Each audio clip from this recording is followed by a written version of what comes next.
इस देश में किसी बच्चे की कीमत क्या हो सकती है? बकरी? जी हाँ, आरएसएस इस देश में दलित, पिछड़े, बहुजन समाज के बच्चे, मुस्लिम समाज को तो उस लायक भी नहीं समझते हैं। आरएसएस जो है हमारे आपके बच्चे की कीमत बकरी समझती है।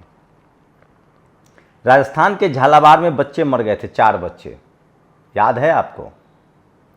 उनके परिवार वालों को बकरी दी गई है, एक बकरी। राजस्थान में बीजेपी की सरकार है, ब्राह्मण समाज के मुख्यमंत्री हैं। मैं इसीलिए कह रहा हूं, इस देश में दलित पिछड़ों की ये भी हैसियत नहीं थी जब वोट की ताकत नहीं थी, संविधान नहीं था। और सोचिए, जब वोट की ताकत है, संविधान है, तब आपको बकरी दी जा रही है। इसका मतलब है कि वोट चोरी से सरकार बन रही है। जिसको वोट लेना है वो इतना बड़ा अपराध नहीं करेगा। और जातिवादी, मनुवादी इससे भी घटिया सोच सकते हैं।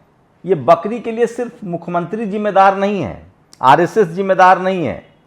मैं इसलिए बार बार कह रहा हूं, चपरासी से लेकर चीफ जस्टिस तक जो जातिवादी, मनुवादी बैठे हैं, उसकी नज़रों में हमारी आपकी जान की कीमत बकरी से भी कम है।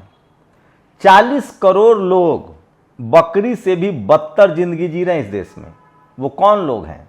दलित, पिछड़े, किसान, आदिवासी, अल्पसंख्यक। 40 करोड़। सड़क के किनारे देखा है जिसके पास घर नहीं होता है, रोड पर, अगर आप दिल्ली, मुंबई, कोलकाता, चेन्नई या किसी बड़े शहर में रहते हैं तो फुटपाथ पर देखा है जो लोग जीवन काट रहे हैं, जिनके पास घर नहीं होता है, भीख मांग के, कुछ बेच के।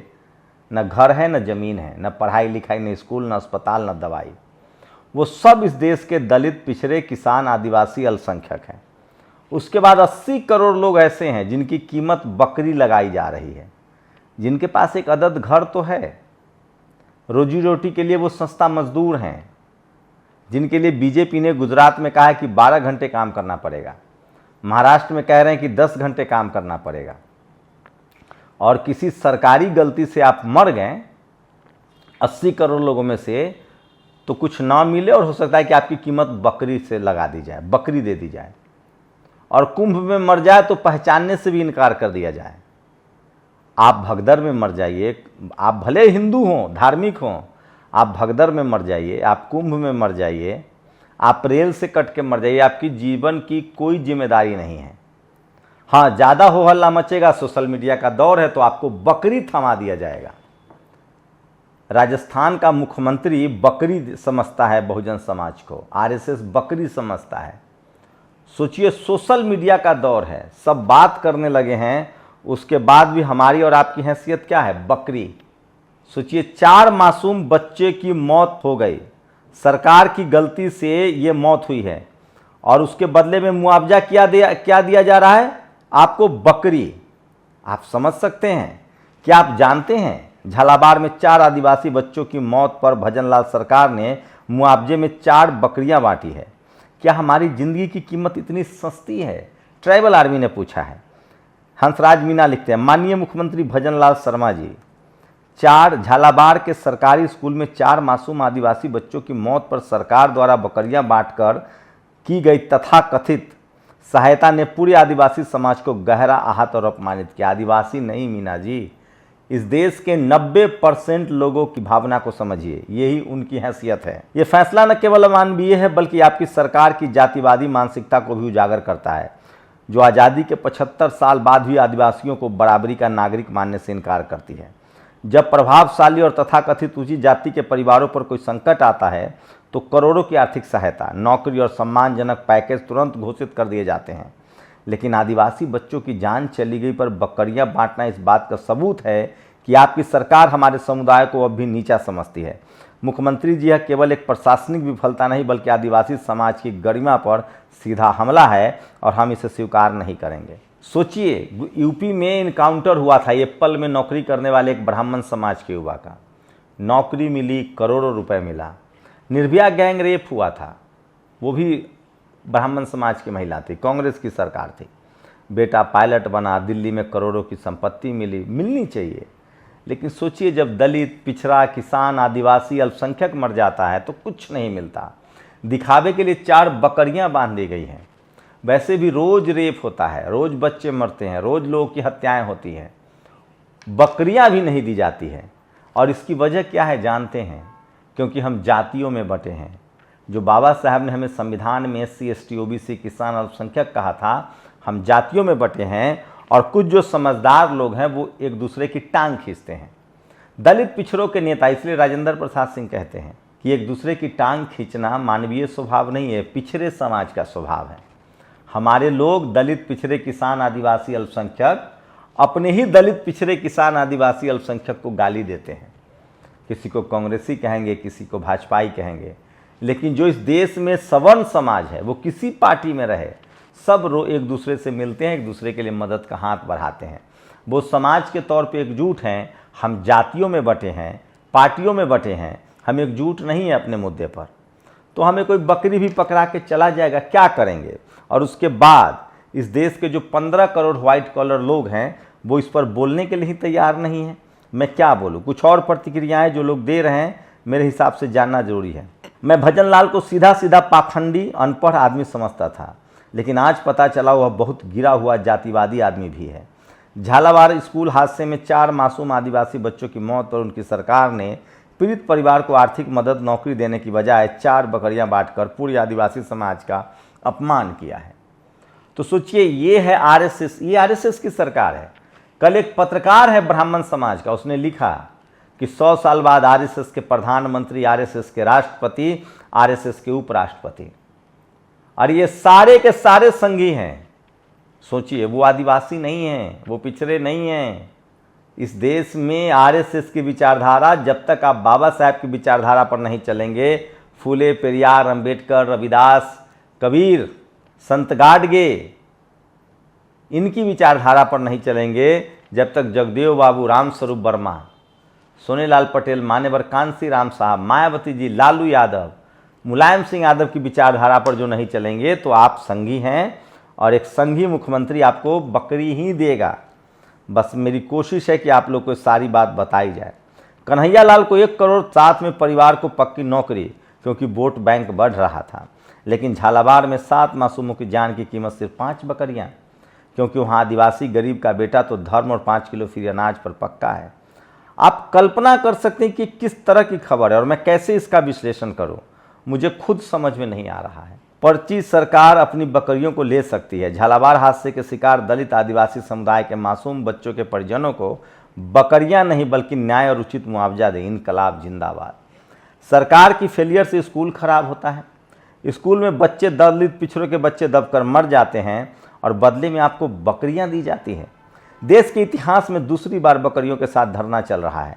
इससे पहले डॉक्टर साहब ने भी लगभग 33-34 साल पहले बकरियों के साथ आंदोलन किया, तब भी सरकार झुकी थी और अब भी सरकार को झुकना पड़ेगा। सोचिए, दलित पिछड़े के बच्चे मरते हैं, बकरियां दी जा रही है RSS के द्वारा। मतलब मैं क्या कहूँ, मेरे पास कोई शब्द नहीं है। आप लोग क्या सोचते हैं इसके बारे में हमें ज़रूर बताइए, क्योंकि इससे शर्मनाक, इससे घिनौना, इससे दर्दनाक, इससे तकलीफ दे कुछ भी नहीं हो सकता है।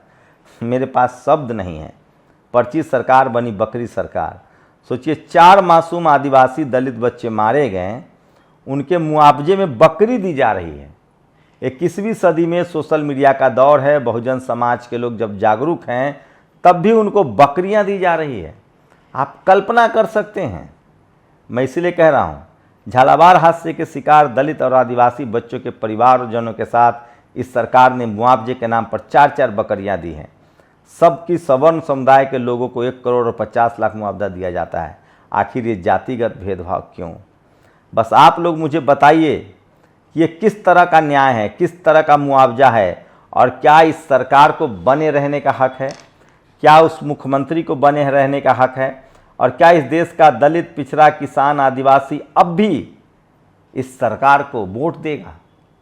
आपकी नज़र बकरी पर, ये तो बकरी भी दे दिए। इस देश में रोज़ दलित, पिछड़े, किसान, आदिवासी मारे जाते हैं, कोई सूद लेने वाला नहीं है। तो आप लोग बताइएगा कि बकरी मुआवजा पर आप क्या कहेंगे? इस देश के 90% लोगों की जान की कीमत बकरी के भी बराबर है या उससे भी कम है। आप सोचिएगा ज़रूर। इस देश में दलित, पिछड़े, किसान, आदिवासी, अल्पसंख्यक जातिवाद के नाम पर रोज़ मार दिए जाते हैं। बकरी भी खरीद कर हलाल होता है। दलित पिछड़ों को तो यूं ही मार दिया जाता है। NCRB की रिपोर्ट कहती है 10 बहुजन महिलाओं से रोज़ रेप होता है। रोज मारे जाते हैं। चपरासी से लेकर चीफ जस्टिस तक जातिवादी मनुवादी लोग हैं। बिना खीरा चोरी के झूठे आरोप में दलित पिछड़े बहुजन जेल खट रहे हैं। जमीनें नहीं है, लाचार हैं। 135 करोड़ इस देश में दलित पिछड़े इसी हालत में हैं, क्योंकि हम बोलना नहीं जानते हैं, और जिनको बोलना आता है उनका या तो पेट बड़ा है या दिमाग में डर बैठा है। इस डर से निकलिए और अपने संवैधानिक अधिकारों के लिए बोलिए, इससे पहले कि देर हो जाए। अब दूसरी खबर है, नेपाल में लगातार भारतीय पत्रकारों की पिटाई जारी है। सोचिएगा क्यों गए थे नेपाल? अरे भारत में भी रोज़ धरना प्रदर्शन प्रोटेस्ट होता है, उसी को दिखा देते तो नहीं। यहाँ तो खबर नहीं दिखाएंगे, मोदी जी का इमेज खराब हो जाएगा। चलिए वहाँ मार खा रहे हैं। तेलंगाना में एक दलित समाज के यहाँ गणेश चतुर्थी का चंदा मांगने गए लोग। परिवार कर्ज में था, 1116 रुपये का चंदा मांग रहे थे। कहा हम कहाँ से दें, गरीब हैं। गांव वाले को चेतावनी मिली है कि जो उनसे बात करेगा उस पर 25,000 रुपये का जुर्माना होगा। उनको गांव से ही बहिष्कार कर दिया गया। उस राज्य के मुख्यमंत्री को अगर कार्रवाई न हुई जल्दी तो उसका बहिष्कार कीजिए, चाहे वो किसी पार्टी का हो। मैं फिर कह रहा हूँ, इस देश में पार्टियां बदलती रहती हैं, लेकिन जब तक दलित एक मुख्यमंत्री दलित समाज का नहीं है, तब तक इस तरह के जातीय हिंसा और अपराध होता रहेगा। आपको बोलना पड़ेगा। आज प्रधानमंत्री मणिपुर जा रहे हैं 2 साल बाद। सोचिएगा जरूर, बताइएगा जरूर। मध्य प्रदेश में बीजेपी के नेता ड्रग्स की तस्करी करते हैं, ये तस्वीरें दिखा रहा हूँ। और यह है अजीत डोभाल, सवर्ण समाज से आते हैं, नेशनल सिक्योरिटी एडवाइजर हैं। लोग सवाल पूछ रहे हैं कि नेपाल में विद्रोह हुआ, जानकारी नहीं। पुलवामा हमला, जानकारी नहीं। पहलगाम हमला, जानकारी नहीं। रूस यूक्रेन युद्ध, जानकारी नहीं। बांग्लादेश में तख्ता पलट, जानकारी नहीं। इनके पास इनपुट क्या है मैं बता दूं, इनका बेटा विदेशी नागरिक है और विदेश में व्यापार करता है। और यह है जबरिया रिटायर्ड IPS ठाकुर साहब। अखिलेश की सरकार में भी आंदोलन करते थे, तब नौकरी कर रहे थे। योगी आदित्यनाथ जो इनके की सरकार में कुछ बोला तो नौकरी चली गई, जबरन रिटायर कर दिए गए। अंजना ओम कश्यप पर FIR कराया था, तो अब इनके ऊपर FIR करा दिया गया है। और धामी सरकार की ड्रीम प्रोजेक्ट 3 कंपनियों ने लगाई बोली, सभी के मालिक निकले बालकृष्णन। सोचिए, ये बालकृष्णन जो रामदेव यादव के सहयोगी हैं, ये धीरे धीरे देश पर कब्जा करते जा रहे हैं। ये सबसे बड़ी खबर है जो सोशल मीडिया पर वायरल है। और SSC, सोचिए SSC की नौकरी नहीं हो रही थी, ये सरकार एक एग्ज़ाम नहीं करवा सकती है। और मोदी जी की रैली के लिए बिहार में सबको, सोचिए 15 तारीख को पूर्णिया जा रहे हैं, सबको काम पर लगा दिया गया, सारे सरकारी अधिकारी कर्मचारी। और यूपी में तो गजबे है, यूपी में खबर लिखेगा तो FIR हो जाएगा। सोचिएगा जरूर। एक कानपुर की खबर है, दुबे, वो रैकेट चलाता था, किसी पर भी FIR करवा दें, सारा कॉन्ट्रैक्टर सारा बिजनेस लेता था। ट्रंप ने फिर कहा है कि 50% टैरिफ लगाया है, यूरोप 100% टैरिफ लगाएगा। भारत सरकार ने इसके लिए 16 करोड़ रुपए देकर एक दलाल को हायर किया है जो विदेश नीति को ठीक करेगा। और मोदी जी के स्वागत में मास्टर साहब बनेंगे बस कंडक्टर। ये सबसे बड़ी खबर है। और रामदेव के सहयोगी बालकृष्णन को सारे ठेके मिल रहे हैं। और भारत में भी नेपाल की तरह एक ही जाति का कब्जा है। राजस्थान, महाराष्ट्र, असम, पश्चिम बंगाल के ब्राह्मण CM हैं। और ब्राह्मण जनसंख्या राजस्थान 7%, महाराष्ट्र, टोटल देश भर में लगभग 3% की आबादी है।